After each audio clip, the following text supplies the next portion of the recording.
You just need to make your regular content so good that people just want to hear more of it. And if you offer more of it behind a paywall, people will pay for it.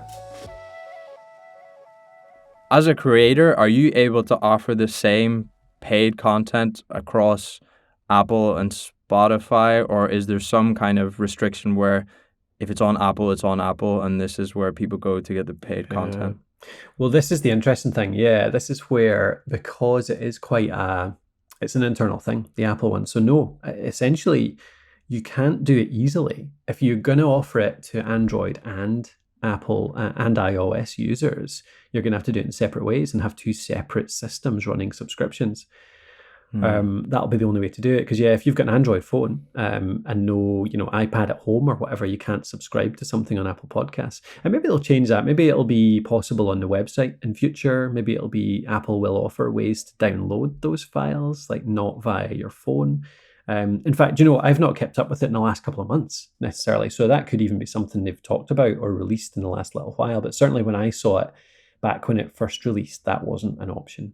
So there's going to be choices from now on. It's going to be, would you choose to restrict it to Apple only people, but have a system that's super easy to use? People can just subscribe like with one button click, essentially on a tool they already have all their payment details put into, all that kind of stuff. Are you going to just limit your numbers but make it super, super easy so the conversion rate is going to be much higher? Or are you going to go with another system like Memberful? Memberful are a site that offers subscriptions, and anyone can use it, but somebody has to go to your website. They have to type in a credit card and then subscribe that way, and then they subscribe to the RSS feed from there. So it's much wider reaching, but then the conversion rate will be much lower because there's far more steps for people to drop out on. So it's going to be interesting to see that develop over time. Yeah, we've still got Patreon. That's always been a classic way of people can monetize their content. Just talking last point, just on the point of conversion and thinking about how we can get people to become subscribers. Is there anything you say to people about how they can differentiate their premium content or their paid for content that it might encourage people or incentivize them to actually become a subscriber? Yeah, this is an interesting one too. Like, what do you know? How do you know what to hold back? There's a few parts to it, I think. There's one part is that you just need to make your regular content so good that people just want to hear more of it. And if you offer more of it behind a paywall, people will pay for it. It doesn't even need to be different. It doesn't need to be differentiated. It doesn't need to be better. They just want more. Like, in so many cases, people will happily pay for a little bit more of something that they love, and with no difference whatsoever. So that's a big part of it. The other part is, I think that if you do want to incentivize people to pay for it as well, like we think about it in terms of our content. So you put out tons of great content too, James, over at Podcast.co, but we put out, we've got 600 plus blog posts on the podcasthost.com about how to start a podcast, how to run a podcast, how to grow a podcast. You can learn everything you need to know about launch, growth, and monetization on our website.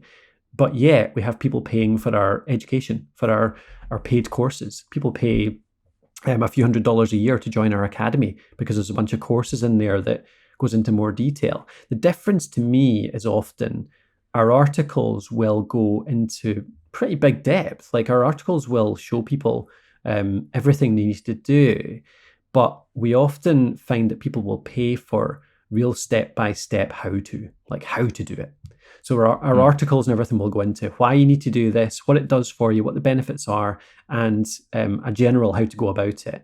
But then the paid for stuff is just like detailed step-by-step, hand-holding through what you need to do. So it might be that your premium content on a podcast, and it often works well this way, is that the main podcast just gives that kind of general, here's the benefits, here's what you should do. But then the premium content is, here's some extra steps, here's some extra bits.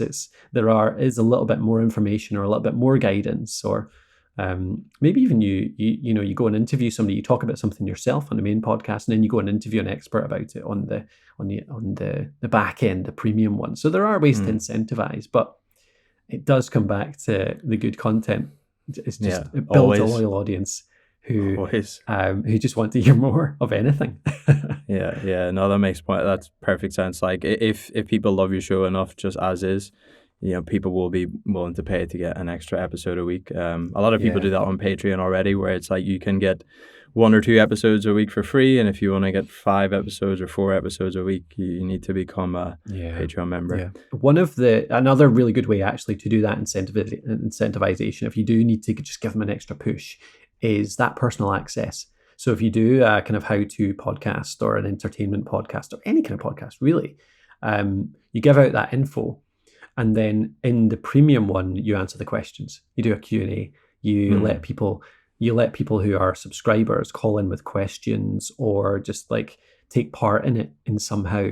People will often, once you've got loyal fans, people will often happily pay extra money to get access to you, to be part of the show, to be part of the experience, part of the community. So that can be a really good way to do it as well. You've got the standard show, and then you've got the after party where you get your audience involved, essentially, and you have to pay to be part of that.